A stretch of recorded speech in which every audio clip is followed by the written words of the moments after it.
Hello नमस्कार दोस्तों। मैं उत्कृष्ट एकेडमी के यूट्यूब चैनल पर आप सभी का बहुत बहुत स्वागत करता हूं। दोस्तों, जैसा कि आप सभी लोगों को विदित है कि इस समय संपूर्ण विश्व महामारी की चपेट में जकड़ा हुआ है और ऐसे में सभी क्षेत्रों को बहुत बड़ा नुकसान झेलना पड़ रहा है। दोस्तों, मैं बात करना चाहूँगा शिक्षा जगत की। तो इस समय शिक्षा जगत पर भी खासा असर पड़ा हुआ है। अर्थात जो छात्र कोचिंग संस्थानों के माध्यम से अपनी तैयारियां कर रहे थे, उन्हें इस समय कहीं ना कहीं नुकसान उठाना पड़ रहा है। परंतु दोस्तों, ठीक इसके विपरीत YouTube चैनल के माध्यम से बहुत सारी उपयोगी सामग्री आपको उपलब्ध करवाई जा रही हैं।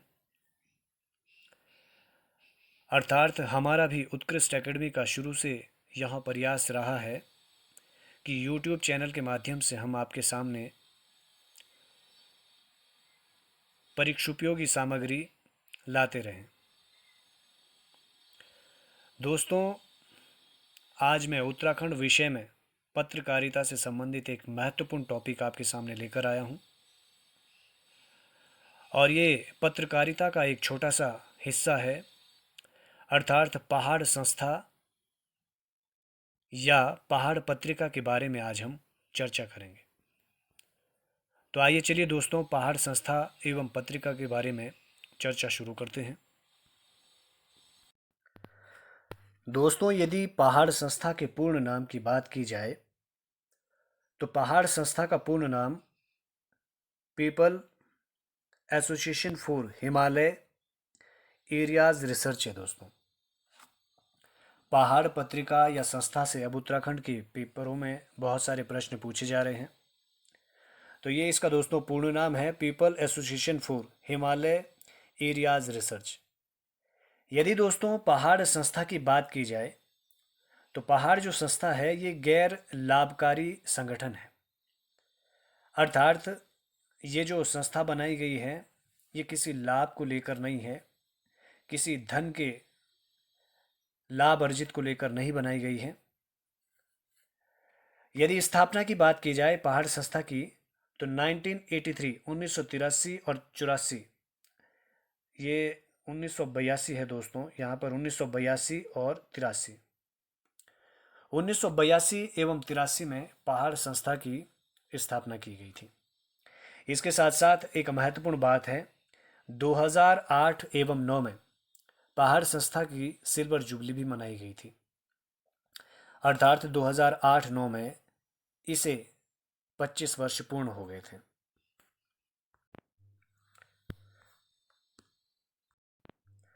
दोस्तों, यदि उद्देश्य की बात की जाए तो यह संगठन हिमालय पारिस्थितिकी एवं संस्कृति संरक्षण संबंधी जागरूकता और प्रसार के लिए समर्पित है। यह इस कार्य हेतु पर्यावरणविद या वैज्ञानिक, समाज सेवी व आम जनमानस को एक साथ लाने का भी प्रयास करती है। दोस्तों, मैं आपको बताना चाहूँगा कि जो पहाड़ संस्था है, पहाड़ संस्था का उद्देश्य हिमालय को बचाने के लिए ये प्रयास किया गया था। हिमालय में जनजातियों को बचाने के लिए प्रयास किया गया था।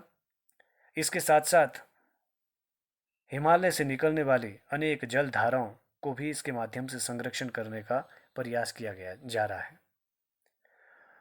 तो पहाड़ संस्था का उद्देश्य दोस्तों ये था। दोस्तों, यदि प्रकाशन की बात की जाए तो पहाड़ संस्था के अंतर्गत बहुत सारी पत्रिकाओं का प्रकाशन किया जाता है, परंतु इस संस्था के अंतर्गत जो पहाड़ पत्रिका है वो सबसे ज़्यादा प्रसिद्ध पत्रिका है और इस पत्रिका का प्रकाशन नैनीताल से वार्षिक तौर पर किया जाता है। दोस्तों, तो यदि प्रश्न बने कि पहाड़ पत्रिका का प्रकाशन कहाँ से होता है तो पहाड़ पत्रिका का प्रकाशन नैनीताल से वार्षिक तौर पर किया जाता है। इसके बाद दोस्तों सबसे महत्वपूर्ण बात आती है पद यात्रा की। दोस्तों, यदि पद यात्रा की बात की जाए तो हिमालय और उसके जीवंत संस्कृति के संरक्षण और जागरूकता के लिए अस्कोट आराकोट पद यात्रा का आयोजन किया जाता है और इस यात्रा का आयोजन 1974 से किया जाता है। इसके अलावा दोस्तों, मैं आपको बताना चाहूँगा कि जो पहाड़ संस्था है ये और भी बहुत सारी पद यात्राओं का आयोजन करती है, परंतु अस्कोट आराकोट जो पद यात्रा है ये सबसे महत्वपूर्ण यात्रा मानी जाती है। यदि हम बात की जाए प्रथम पद यात्रा की तो ये 1974 से शुरू हुई थी और इस दौरान इसमें लगभग 1 दर्जन के आसपास लोग थे, परंतु महिलाएं इसमें कोई भी शामिल नहीं थी। इसके अलावा भी दोस्तों, ये जो यात्रा होती हैं ये प्रत्येक 10 वर्ष बाद इसका आयोजन किया जाता है और इसके पश्चात 1984 में हो चुकी है, 94 में ये यात्रा हो चुकी है, 2004 में भी यात्रा हो चुकी है और 2014 में भी यात्रा हो चुकी है। दोस्तों, प्रश्न बन सकता है कि जो 1974 की जो पहली पद यात्रा थी उसमें 4 महत्वपूर्ण छात्रों ने भूमिका निभाई थी, जिनका कि आगे चलकर इसमें बहुत बड़ा अहम योगदान भी रहा। तो इस दौरान दोस्तों ये जो 4 छात्र थे, पहले थे कुंवर प्रताप जी, कुंवर प्रसून जी थे, सॉरी पहले, दूसरे थे प्रताप शिखर, तीसरे शमशेर सिंह बिष्ट रहे और चौथे शेखर पाठक रहे। शेखर पाठक का आगे हम जिक्र करेंगे क्योंकि इनका बहुत ही महत्वपूर्ण योगदान रहता है पहाड़ पत्रिका में। दोस्तों, यदि बात की जाए पहाड़ पत्रिका के इतिहास की तो ये पत्रिका 1972 और 73 में चले प्रसिद्ध आंदोलन चिपको आंदोलन से जुड़े कुछ युवाओं ने 1977 के बाद एक अनौपचारिक मंच स्थापित किया था। कहा जाता है कि कुछ युवाएं जो है चिपको मूवमेंट से बहुत ज़्यादा प्रभावित हो गए थे और उसी के पश्चात फिर इन्होंने 1977 के बाद एक अनौपचारिक रूप से मंच स्थापित किया था जिसे पहाड़ नाम दिया गया था। दोस्तों, 1977 में ये वैधानिक रूप से तैयार नहीं किया गया था बल्कि एक अनौपचारिक मंच स्थापित किया गया था और उसी को 1977 के बाद पहाड़ नाम दिया गया था। दोस्तों, पहाड़ मंच के अंतर्गत विचार गोष्ठियों, व्याख्यानों और यात्राओं का आयोजन के साथ साथ महत्वपूर्ण विषयों पर प्रकाशन तथा हिमालय और पहाड़ों के विभिन्न मुद्दों पर पत्रों के लेखन का कार्य प्रारंभ किया गया था। तो ये दोस्तों इसका शुरुआती इतिहास है पहाड़ पत्रिका का। इसके बाद दोस्तों बात आती है कि जो ये पहाड़ संस्था थी, इस संस्था में भूमिका आखिर में किन किन लोगों की रही, तो ये भी महत्वपूर्ण है, ये जानकारी भी हमारे पास होनी चाहिए। दोस्तों, इस पत्रिका में एक प्रकार से स्वतंत्र रूप से शिक्षक, विद्यार्थी, पत्रकार, संस्कृति कर्मी, वैज्ञानिक, समाज वैज्ञानिक, सामाजिक कार्यकर्ता और आम नागरिक सक्रिय लोग थे जिनकी हिमालयी सामाजिक, पर्यावरण और जन आंदोलनों में बहुत ही गहरी दिलचस्पी रही। दोस्तों, तो इन लोगों की इस पहाड़ संस्था में बहुत ही महत्वपूर्ण भूमिका रही। दोस्तों, इसके बाद बात आती है कि पहाड़ संस्था के रूप में प्रकाशन। यदि दोस्तों संस्था के रूप में प्रकाशन की बात करें तो 1982 में इस संस्था को पहाड़ नाम से विधिवत रूप से एक संस्था घोषित की गई थी। ये 1982 और 83 आता है दोस्तों, तथा पहाड़ नाम से ही इसका साल 2 साल प्रकाशन शुरू किया गया था, यानी कि 1 साल में या 2 साल में इसका प्रकाशन शुरुआत में होता रहता था। इसके बाद दोस्तों 1983 में पहाड़ का सबसे महत्वपूर्ण बात है कि पहाड़ का पहला प्रकाशन या जो पहला अंक था वो कब प्रकाशित हुआ, तो 1983 में पहाड़ का पहला अंक निकाला गया था जिसमें समस्त हिमालय तथा इससे संबंधित विभिन्न विषयों और अनुसंधानों को एक साथ प्रस्तुत किया जाता था। जो 1983 में पहाड़ का पहला अंक निकला था दोस्तों, उसमें समस्त हिमालय या इससे संबंधित जो विभिन्न विषय थे, कुछ अनुसंधान थे, उनको एक साथ प्रस्तुत किया जाता था। दोस्तों, पहाड़ संस्था ने विभिन्न सामाजिक विषयों को पुस्तिकाओं में एवं नक्शे तथा पोस्टरों का भी प्रकाशन किया था। दोस्तों, इसके बाद अब दोस्तों बात आती है कि पहाड़ संस्था की उपलब्धियां क्या रही, इसकी अचीवमेंट क्या है पहाड़ संस्था की। तो दोस्तों पहाड़ संस्था ने हमारे गुमानी पंत जैसे, गौरद गिरदा जैसे, चंद्र कुंवर बरतवाल, नैन सिंह रावत, तारादत्त पांडे की दुर्लभ रचनाओं को सामने लाया था। इसके अलावा फिल्मकार नारायण सिंह थापा, चंद्र सिंह गढ़वाली जी, ब्रिजेंद्र लाल शाह, मोहिन उप्रेती, सरला बहन, मूरक्रोट, खड़क सिंह एवं भानुराम सुकोटी की जीवनी या संस्मरणों का भी प्रकाशन किया गया था। इसके बाद दोस्तों जो पहाड़ संस्था है, इसकी सबसे महत्वपूर्ण जो विशेषताएं हैं वो है इसकी अध्ययन यात्राएं। दोस्तों पहाड़ संस्था ने दूरस्थ दुर्गम क्षेत्रों की वास्तविकता सामने लाने के लिए अनेक अध्ययन यात्राओं का आयोजन किया, जो कार्य लेखों, पुस्तिकाओं और व्याख्यान यानी कि स्लाइड जो चित्र होते हैं उन प्रस्तुतियों के माध्यम से संपन्न किए जाते थे। पहाड़ संस्था के द्वारा 3 दर्जन से अधिक हिमालय यात्राएं आयोजित की जा चुकी हैं, जो दोस्तों जम्मू कश्मीर, हिमाचल प्रदेश, उत्तराखंड, नेपाल, सिक्किम, भूटान, तिब्बत, अरुणाचल प्रदेश, नागालैंड, मणिपुर, मेघालय, मिजोरम, त्रिपुरा, असम, दार्जिलिंग आदि देशों में संपन्न हो चुकी हैं। इसके अलावा भी बहुत सारी दोस्तों यात्राएं आयोजित हो चुकी हैं। ये जो अध्ययन यात्राएं थी दोस्तों, इसमें जो सबसे महत्वपूर्ण यात्रा मानी गई है वो यात्रा थी अस्कोट आराकोट अभियान। दोस्तों मैं आपको बताना चाहूंगा, ये जो अस्कोट आराकोट जो यात्रा थी, ये लगभग 1100 किलोमीटर की यात्रा थी दोस्तों, और ये पूरब में नेपाल से लगे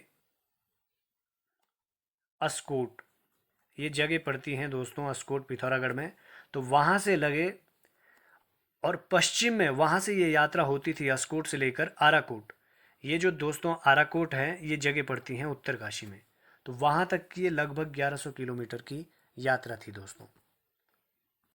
दोस्तों अस्कोट आराकोट अभियान की यदि बात की जाए तो यह सबसे महत्वपूर्ण अध्ययन यात्रा मानी जाती है पहाड़ संस्था की। इसकी यदि आयोजन की बात करें तो 1974 में इसका आयोजन किया गया था, और 1974 में पहली यात्रा में दोस्तों कोई भी महिलाएं शामिल नहीं हुई थी।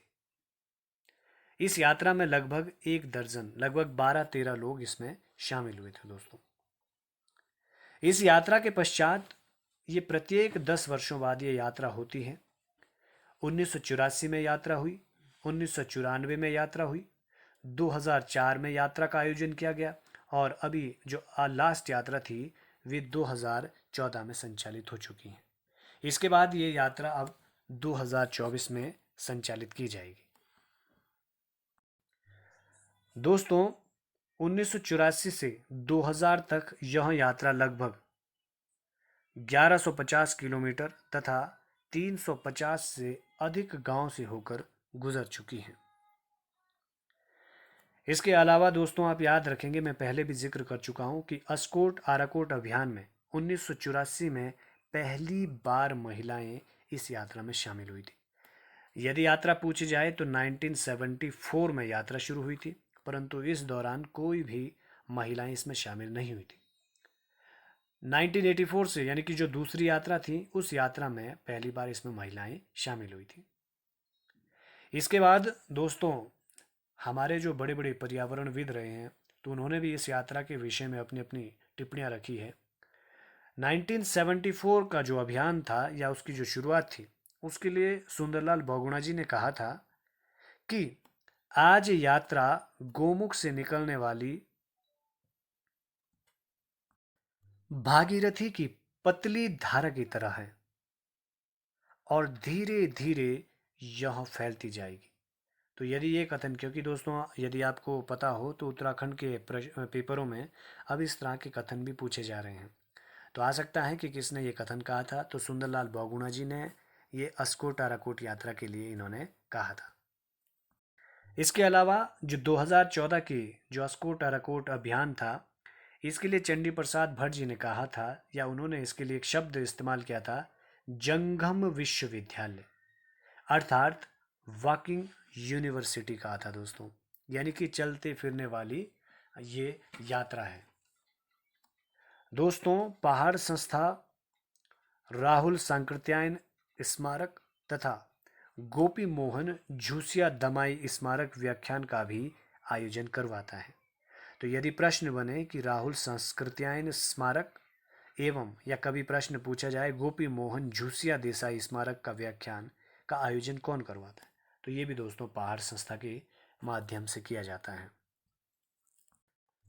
दोस्तों, अब बात आती है कि ये जो पहाड़ संस्था है या पहाड़ पत्रिका निकलती है, इसमें एक व्यक्ति थे। हालांकि यद्यपि जब 1974 में इस यात्रा में शामिल हुए थे तो एक छात्र थे शेखर पाठक जी। उनका सबसे महत्वपूर्ण योगदान रहा है पहाड़ संस्था और पहाड़ पत्रिका में दोस्तों। तो आइए चलिए शेखर पाठक जी के बारे में भी कुछ अध्ययन किया जाए या चर्चा की जाए। दोस्तों, सबसे पहले तो बात आती है कि शेखर पाठक जी का जन्म कब हुआ। तो इनका जन्म 1948 ईस्वी में देहरादून में ये जन्मे थे दोस्तों। इनकी यदि उपलब्धियों की बात की जाए तो ये कुमाऊं विश्वविद्यालय में इतिहास के प्रोफेसर रहे और 2007 में पद्मश्री सम्मान से भी सम्मानित हो चुके हैं। इसके अलावा 2007 से पहले ही 2006 में ये महापंडित राहुल संस्कृत्यायन पुरस्कार, यानी कि केंद्रीय हिंदी संस्थान द्वारा ये पुरस्कार दिया जाता है, इससे भी दोस्तों सम्मानित हो चुके हैं। अब बात आती है दोस्तों शेखर पाठक के द्वारा रचित पुस्तकों की, क्योंकि उत्तराखंड के पेपरों में पुस्तकें बहुत ज़्यादा पूछी जाती हैं। तो आइए चलिए इनके पुस्तकों पर भी चर्चा की जाए। दोस्तों, इनकी जो सबसे प्रसिद्ध पुस्तक है उस पुस्तक का नाम है एशिया की पीठ पर। यदि लेखक की बात की जाए तो दोस्तों शेखर पाठक, और इसके अलावा जो आपको दूसरा नाम याद रखना है तो आप उमा भट्ट को भी याद रखेंगे। हो सकता है कि कभी कभी उमा भट्ट ही पूछा जाए। ये जो इनकी पुस्तक थी एशिया की पीठ पर, इसमें पंडित नैन सिंह रावत की जीवन, अन्वेषण तथा लेखन मिलता है। इसके अलावा ये जो पुस्तक है दोस्तों ये 3 खंडों में है और इस पुस्तक का प्रकाशन 2006 में किया गया था दोस्तों। इनकी अगली पुस्तक का नाम है कुमाऊं हिमालय टेम्पेंटेशन। ये 1993 में इनके द्वारा प्रकाशित हुई थी। उत्तराखंड की यात्राएं, ये भी उमा भट्ट और शेखर पाठक के द्वारा रचित हैं। गिरदा के आयाम, इसमें हमारे जो गिरदा है उनके विषय में जानकारी मिलती है। नेक्स्ट पुस्तक है जागे पर्वतवासी।